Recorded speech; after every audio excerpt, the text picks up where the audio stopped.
નમસ્કાર મિત્રો, knowledge increase YouTube ચેનલમાં આપનું હાર્દિક સ્વાગત છે। તો મિત્રો, આજે આપણે જે લોકરક્ષક કેડરનો અભ્યાસક્રમ વિશે વાત કરીશું। એટલે મિત્રો, જે ગુજરાત પોલીસ ભરતી બોર્ડ દ્વારા મિત્રો આ વખતે જે અભ્યાસક્રમમાં મિત્રો જે સુધારો કરવામાં આવ્યો છે અને અભ્યાસક્રમ મિત્રો એમાં બદલવામાં આવ્યો છે। તો કયા કયા જે ટોપિક જે મુખ્ય આવરી લીધા છે તે આપણે માર્ક વાઇઝ આપણે જાણીશું। તો મિત્રો, આ વખતે મિત્રો આપણે વાત કરીએ તો પાર્ટ એ અને પાર્ટ બે એમ એ બે પાર્ટમાં એક્ઝામ લેવાશે। અને પાર્ટ એનો મિત્રો જે આપણે વાત કરીએ પહેલાં કે પાર્ટ એમાં જે મુખ્ય કયા જે વિષય આપવામાં આવે છે અને કેટલા માર્ક્સ પૂછાશે તે અહીંયા આપણે જોઈશું। તો પહેલાં આપણે વાત કરીએ મિત્રો, જે પાર્ટ એમાં જે આપણે વાત કરીએ જે ઓએમઆર પદ્ધતિથી જે એક્ઝામ લેવાશે, એમસીક્યુ ટેસ્ટ છે। અને આ મિત્રો સંપૂર્ણ વાત કરીએ તો ઓફલાઈન એક્ઝામ લેવાશે।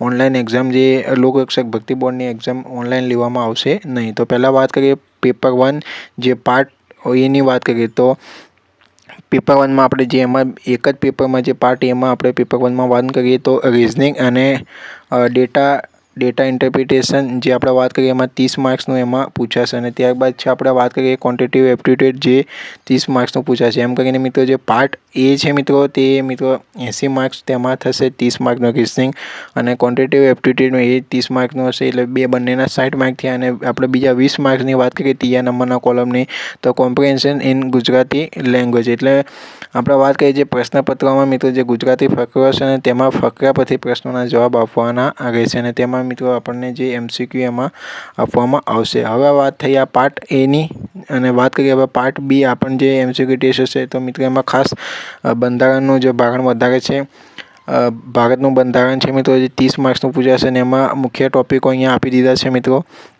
ભારતીય બંધારણ તેમાં અમુક છે મૂળભૂત અધિકારો, રાજનીતિ માર્ગદર્શન સિદ્ધાંતો, બંધારણની જોગવાઈઓ, બંધારણ સુધારણા પ્રક્રિયા અને બંધારણનું અનાનિહિત માળખું। ત્યારબાદ તેમાં બીજા ટોપિકમાં આપણે વાત કરીએ સંઘ અને રાજ્યોના કાર્યો, ત્યારબાદ જવાબદારી, સંસદીય વ્યવસ્થા, એનું વિધાનમંડળ, સંસદના રાજ્યનું માળખું, કાર્યો, સત્તા, વિશેષ અધિકારો, રાષ્ટ્રપતિ, રાજ્યપાલની ભૂમિકા, કાર્યપાલિકા, ન્યાયપાલિકા અને રાષ્ટ્રપતિ અને રાજ્યપાલની પણ ભૂમિકા છે। એટલે રાષ્ટ્રપતિ અને રાજ્યપાલ આપણે વ્યવસ્થિત મિત્રો તૈયાર કરી દેવા જોઈએ। ત્યારબાદ મૂળભૂત અધિકારો, ફરજો, અમુક બંધારણના મુખ્ય જે ટોપિકો છે તે મિત્રો ખાસ આપણે કરી લેવા જોઈએ। ત્યારબાદ વાત કરીએ કેન્દ્ર અને રાજ્ય સંબંધો જે સમવાય તંત્રની વાત કરીએ, ત્યારબાદ સંસ્થાઓ, બંધારણીય, વૈધાનિક, નિયમનકારી અને અર્ધન્યાયિક સંસ્થાઓ પણ ખાસ યાદ રાખવાનું છે। ત્યારબાદ વાત કરીએ પંચાયતી રાજ તથા સ્થાનિક સ્વરાજ્યની સંસ્થાઓ, આ પણ ટોપિક મિત્રો આમાં બંધારણમાં આવરી લીધો છે। ત્યારબાદ આપણે વાત કરીએ એમાં જ પાર્ટ બીમાં જે બીજા ટોપિકની વાત કરીએ તો કયા કયા જે ટોપિકો છે તે અહીંયા જોઈ લઈશું। તો સૌપ્રથમ આપણે વાત કરીએ current affair, science and technology અને જીકે। તો જીકે મિત્રો આમાં જે 40 માર્ક્સનું છે તેમાં જીકે આવરી લીધેલ છે તેની વાત કરીએ તો કરંટ અફેર્સની વાત કરીએ તો રોજબરોજના બનાવો જે મહત્ત્વની ઘટનાઓ બને છે મિત્રો રાજકીય લેવલે, આંતરરાષ્ટ્રીય લેવલે।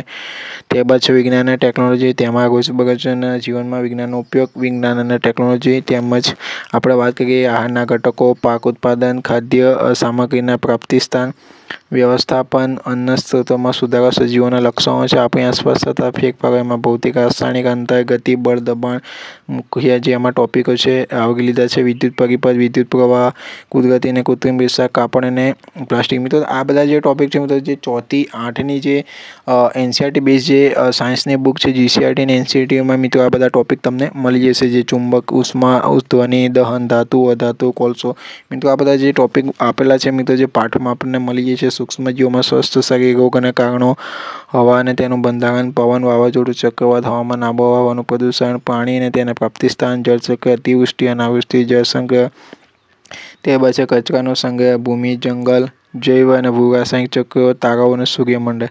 આ હતા મિત્રો સાયન્સ અને જે ટેકનોલોજીની વાત કરીએ એમાં જે મુખ્ય ટોપિક હતા કરંટ અફેરનો પણ આમાં સમાવેશ કરવામાં આવે છે। ત્યારબાદ વાત કરીએ આપણે જે ત્રીજા ટોપિકની વાત કરીએ મિત્રો એ 50 માર્ક્સનો પૂછાશે મિત્રો। એમાં જે ઇતિહાસ, સાંસ્કૃતિક વારસો અને ગુજરાત તથા ભારતની ભૂગોળ આવરી લીધા છે મિત્રો। આ જે 50 માર્ક્સનો છે અહીંયા મુખ્ય વિષયો આવરી લીધા છે, ઇતિહાસ, સાંસ્કૃતિક વારસો ખાસ યાદ રાખવાનું છે। આ વખતે મિત્રો જે કાયદાઓ આમાં જે રાખવામાં આવ્યો નથી કાયદાનો સિલેબસ, તો અહીંયા મિત્રો આપણે જોઈ શકો છો સિંધુ ખીણની સભ્યતા, વૈદિક યુગ, જૈન અને બૌદ્ધ ધર્મ, ગણરાજ્યો, પ્રથમ મગધ સામ્રાજ્ય, મધ્ય એશિયા સાથેનો સંપર્ક, તેના પરિણામો, અહીંયા જે મુખ્ય 1857નો બળવો, ભારતમાં કંપની શાસન, યુરોપિયન વેપારી, દિલ્હી સલ્તનત છે, મુગલ સામ્રાજ્ય, મરાઠા, અન્ય ભારતીય રાજાઓ તથા રાજવંશો, તમામ જે રાજાશાહીનો વાત કરીએ રાજાઓ અને રાજવંશનો તેમાં સમાવેશ કરવામાં આવ્યો છે। ભારતની સ્વતંત્રતાની ચળવળ, ત્યારબાદ આઝાદી પછીનું ભારત, 19મી અને 20મી સદીમાં ભારતમાં ધાર્મિક અને આર્થિક જે સામાજિક સુધારો થયા ત્યારબાદ રાજવંશો, વહીવટી, આર્થિક, સામાજિક ક્ષેત્રે ગુજરાતનો ફાળો, જે કલા સંસ્કૃતિ, ત્યારબાદ વાત કરીએ સાંસ્કૃતિક વારસો, તો એમાં મેળા, ઉત્સવો, ખાણીપીણી, કળા સ્વરૂપે સાહિત્ય, શિલ્પ, મેળા, પોશાક, ધાર્મિક, આદિવાસી જનજીવન પણ અહીંયા સમાવેશ કરવામાં આવે છે. 30 સ્થળોના પર્યટન સ્થળો. ત્યારબાદ ખાસ ટોપિક વાત કરીએ કે મતલબ ગુજરાતને લગતો જે ભારતની ભૂગોળ, બંનેની ભૂગોળનો સમાવેશ કરવામાં આવે છે. ગુજરાતના ભારતની સૂર્યમંડળ ભાગરૂપે પૃથ્વી, સમય, ઋતુની વિભાવના, પૃથ્વીના આંતરિક સંરચના, ભૂમિ સ્વરૂપો, લાક્ષણિકતા, વાતાવરણમાં મિત્ર સંરચના, સંગઠન, આબોહવાના તત્વો, પરિબળો, વાયુ સમુચ્ચય અને જૈવિક લાક્ષણિકતાઓ, ભૌતિક રાસાયણિક. ત્યારબાદ ભૌતિક ભૂગોળની વાત કરીએ, એમાં પણ જે ભૂકંપ, ચક્રવાત, પૂરગ્રહણનો સમાવેશ કરવામાં આવે છે. સામાજિક ભૂગોળ, એમાં વસ્તીનું વિસ્તરણ, વસ્તી ઘનતા, વસ્તી, સ્ત્રી પુરુષ પ્રમાણ, જનજાતિઓ, નૃજાતિ સમૂહ, ભાષાકીય સમૂહ. ત્યારબાદ આર્થિક ભૂગોળ, અર્થતંત્રના મુખ્ય વિભાગ, કૃષિ, ઉદ્યોગ, સેવાઓ, વર્તમાન પ્રવાહોના સંદર્ભમાં ભૂગોળ. તો મિત્રો આજે મુખ્ય ટોપિક જે સિલેબસમાં સમાવેશ કરવામાં આવે છે. ફરી મળીશું નવી માહિતી સાથે. જય હિન્દ.